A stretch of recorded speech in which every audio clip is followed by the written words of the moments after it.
Welcome to Leading Beyond Limits, the podcast where we explore the extraordinary journeys and insights of remarkable leaders who have pushed the boundaries of what's possible. Your host, Angel Radcliffe, who is a digital transformation leader, author, speaker, and financial educator, will lead each episode and dive deep into the stories, strategies, and philosophies that have empowered these exceptional individuals to lead, inspire, and achieve beyond the ordinary. We're about to embark on a journey of discovery and inspiration, and together, we'll learn what it takes to lead beyond limits. So grab your cape, or at least your favorite coffee mug, because we're about to unravel the extraordinary tales of trailblazers who've turned impossible into I'm possible. Let's get started. Welcome back to the Deep Dive. It's honestly so great to be back in the studio with you. It is good to be back. We've got a stack of notes today that, I'm not going to lie, it gave me a bit of a stomachache when I was prepping. Yes, I know exactly what you mean. Usually, we're diving into tech trends or maybe historical mysteries, things that feel a bit removed. Right, a little distant. But today we're looking in the mirror. A mirror is. Yeah, that's the perfect way to describe it. It really is. And, before we jump into the deep end, I do want to say a huge thank you to Angel for letting us cover another one of these leadership micro-scenarios from the Leading Beyond Limits series. We've done a few, and they just keep getting more intense. They do.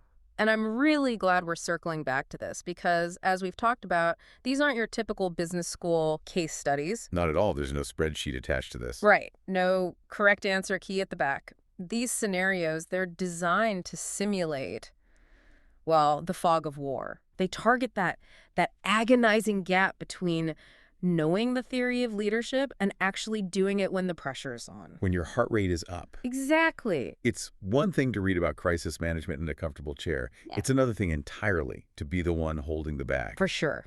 So let's get into the scenario for today. It is short, it is brutal, and it centers on just this single terrifying realization. Here's the text. Okay. Your plan is dead. Are you the last to know? Ooh, it just stops you in your tracks, doesn't it? It really does. I want to unpack that first sentence. Your plan is dead. Not your plan is struggling or needs a pivot. Right. Or we need to optimize. Dead. Why that specific, violent language? Yeah. It feels aggressive. It's meant to be aggressive. It's meant to be final. Okay. In the corporate world, we're masters of euphemism. We talk about headwinds, recalibration. Strategic realignments. Exactly. All that soft language to mask the hard realities because, it feels safer. But dead implies that no amount of resuscitation is going to work.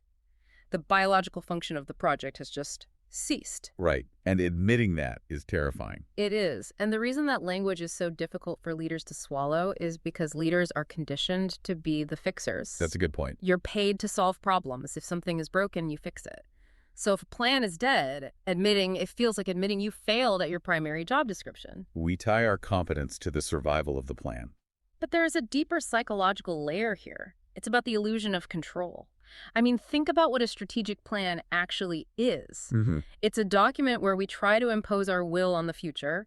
We say, in Q3, the market will do X, so we will do Y. It's a security blanket. It's a shield against chaos. As long as I have that binder with the Gantt chart, I'm safe. Exactly. So when the plan dies, it means the chaos of reality has breached your defenses. It means your prediction was wrong. And for a leader, that's not just a logistical failure. It's an identity crisis. A total identity crisis. Which brings us to the second half of the prompt. And this is where the tension it really ratchets up. Are you the last to know? Now, I have to play devil's advocate here. I read this and I thought, how is that actually possible? The leader is the one with the dashboard. Right. They have the 30,000-foot view. They have the reports. Theoretically, shouldn't they be the first to know? In a perfect world, yes. But organizations, they aren't perfect worlds. There's a very real phenomenon that happens. Information fights gravity. Fights gravity? Yeah, it has a very hard time flowing up. We sometimes call it the green shift. The green shift. I haven't heard that one. So imagine a project is failing. The engineer on the ground, they know it's red, total disaster. The code doesn't work. Right. They tell their manager. The manager is worried about their quarterly bonus, or maybe they just don't want to get yelled at. So they report it up as amber. At risk, but manageable. Right. manageable with some overtime. I see where this is going. The director gets that amber report, scrubs the nuances to make it look cleaner for the VP, and reports it as, say, green with minor challenges. And by the time it hits the leader's desk, a catastrophe looks like a minor hiccup. So structurally, yes, the leader is insulated. okay, so the leader is being lied to, or at least misled by the system. That is part of it. Yeah. But I think the scenario points to something much more uncomfortable. Which is? It suggests the leader isn't just the last to know because of bad data. They're the last to know because they are the most invested in the fantasy. So it's not just that people are hiding it from them.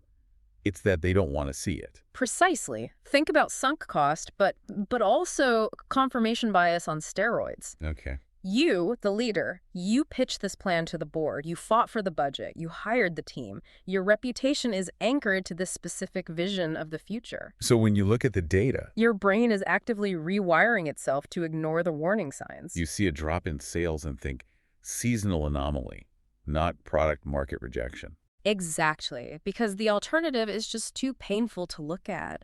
The frontline employee, they have no emotional attachment to the Strategic Vision 2025 PDF. They just see that the software doesn't work. They see the dead plan immediately. But the leader is wearing these rose-colored glasses that they ground and polish themselves. Wow. We literally gaslight ourselves because the cost of being wrong feels too high. We do. And that leads us right to the barrier. The scenario talks about this idea of conviction in the gray area. So let's say, deep down, the leader does suspect the plan is dead. That gut feeling is there. The team is quiet in meetings. Why do they hesitate? I assume they're waiting for proof. They want to be sure. That's what they tell themselves. I just need more data. Let's wait for the Q4 numbers. They want validation. They want 100% irrefutable proof before they call the coroner. They want to be able to point to a chart and say, see, I had no choice. They want to outsource the decision to the data so they don't have to be the bad guy. But here's the catch, and the scenario makes this point brilliantly. Leadership is the way you decide. If you wait until the data is 100% clear, you're not leading anymore. You're just reading the news.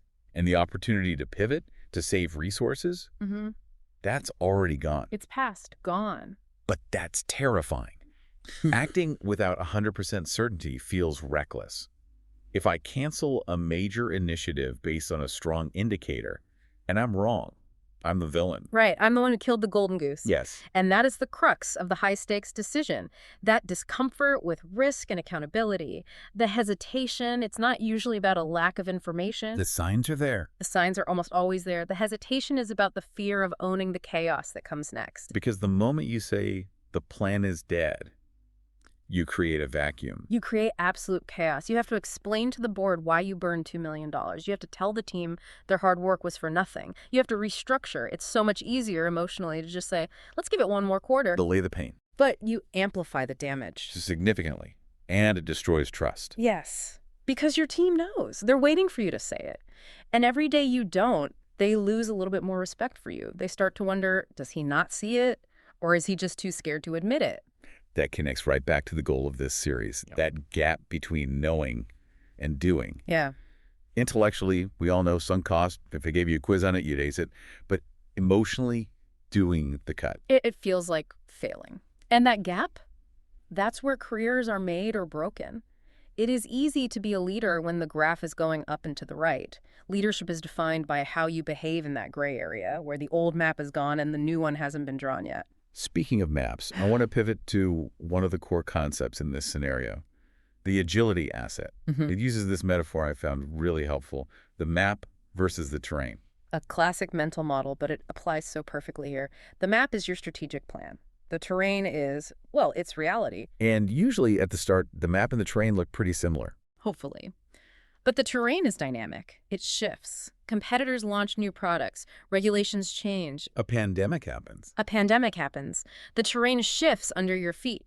The tension arises when the terrain changes, but the leader is still just staring at the map. But the map says we should be at the summit by Tuesday. Exactly. This dead plan scenario is essentially a leader standing at the edge of a newly formed cliff, looking at their paper map that shows a road, and deciding to drive forward because the map says there's a road. When you put it that way, it sounds insane. But we do this in business every day. We manage to the metric, not the reality. That is valuing the map over the terrain. The scenario argues that control is an illusion, agility is the asset. The agile leader is the one who can look at the cliff, fold up the map, and say, okay, the terrain has changed, we need a new route. I love that phrase, listening to the terrain. But let's get practical for a second. What does that actually look like in a boardroom? It sounds poetic, but how do you listen? It requires a profound level of humility. It means prioritizing observation over prediction. A leader who's listening to the terrain is actively seeking disconfirming evidence. So they're not asking, how are we winning? No, they're asking, where are we wrong? That is a brutally hard question to ask. It is, Yeah. especially when you came up with the plan. It means sitting down with your team and saying, forget the slide deck, what is actually happening, and then, this is the hardest part, actually believing them over your own plan. The scenario also brings up this distinction between the where and the how. Mm-hmm. Being anchored in the where, but flexible on the how. This is the antidote to the dead plan. If your destination, the where, is we want to be the market leader in customer service, that's your anchor. That doesn't change. Okay. But the how, the specific path, maybe it was a chatbot, a call center, a mobile app, that has to be flexible. The dead plan usually happens when a leader falls in love with the how. We fall in love with the vehicle. Yes. We fall in love with the specific project, the technology, and we forget the destination. So when the vehicle breaks down, instead of getting out and walking, we just sit in the broken car trying to restart the engine. While the competition runs right past us. Exactly. So, let's say we've done the hard work. We've realized the plan is dead. We know we need to pivot. But we still have to make that call. The outline mentions refining the decision-maker's edge. It talks about choosing judgment over certainty. This goes right back to what we touched on earlier. In these high-stakes environments, data is historical. Data tells you what happened yesterday. Judgment tells you what's likely to happen tomorrow. But judgment, that sounds a lot like guessing to the analytical mind. If I go to my CFO and say, my judgment says we stop, they're going to laugh me out of the room. It isn't guessing, it's pattern recognition. It's what we call intuitive expertise. Think about a seasoned firefighter when they walk into a burning building and suddenly yell, "Get out!" right before the floor collapses. They aren't guessing. No. Their brain has processed temperature, sound, airflow, structural groans faster than their conscious mind can explain. So in business, that gut feeling that a project is doomed isn't just anxiety.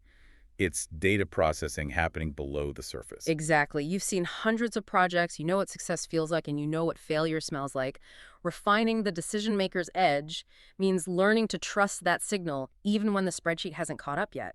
It's about developing self-trust. There is one tactical piece here that I think is really counterintuitive, and I want to spend a moment on it. The scenario emphasizes the role of silence, the power of the pause. My instinct, if I realize my plan is dead, is to immediately start plan B.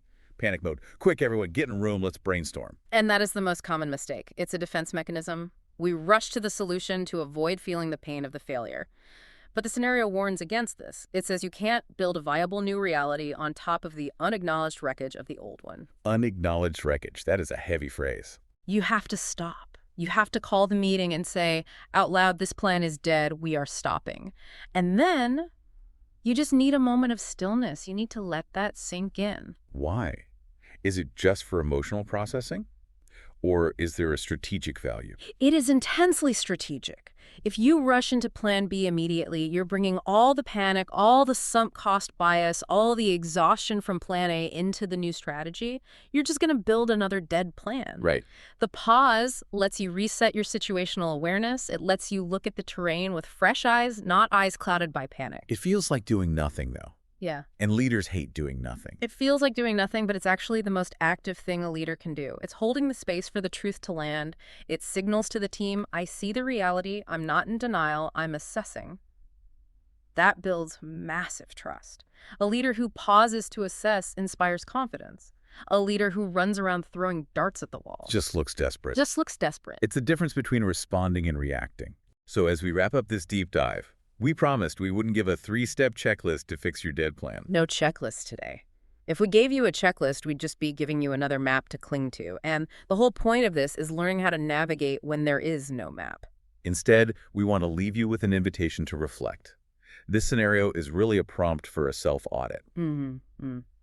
As you go back to your work today, just look at your projects, your strategic pillars, And ask yourself the uncomfortable question. Where are you holding onto a map that no longer matches the terrain? Is there a project where everyone goes quiet when you ask about it? Is there a metric you're constantly making excuses for?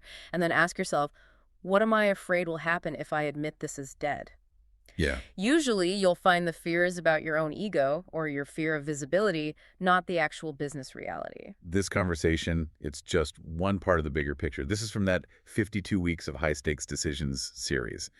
We really want to hear how this lands with you. Yes, these scenarios are designed to be discussed. Go to Angel's LinkedIn page. You'll find the post for this specific one. Read the comments. It is fascinating to see how leaders from different industries handle this gray area. Yeah. Some kill the plan immediately, others pivot. Seeing that diversity of thought is where the real learning happens. Have you ever been the last to know? Have you had to kill a zombie plan you loved? Share your story. Before we sign off, I want to leave you with that final provocation from the scenario. We talked about the cost of hesitation. If your plan is dead and you don't know it yet, who is paying the price for that delay? It's usually not you, it's your team. Something to think about. Thanks for joining us on The Deep Dive. See you next time. Thank you for tuning into another inspiring episode of Leading Beyond Limits. If you enjoyed today's conversation and want to hear more from our incredible guests, don't forget to subscribe, rate, and review us on your favorite podcast platform. Your feedback means the world to us. And if you have a remarkable leader in mind who you'd like to hear on our show or any questions and comments, feel free to reach out to us. You can find our contact information in the show notes. Remember, leadership knows no bounds, and with the right insights and determination, you too can lead beyond limits. Until next time, keep reaching for the stars and leading with purpose.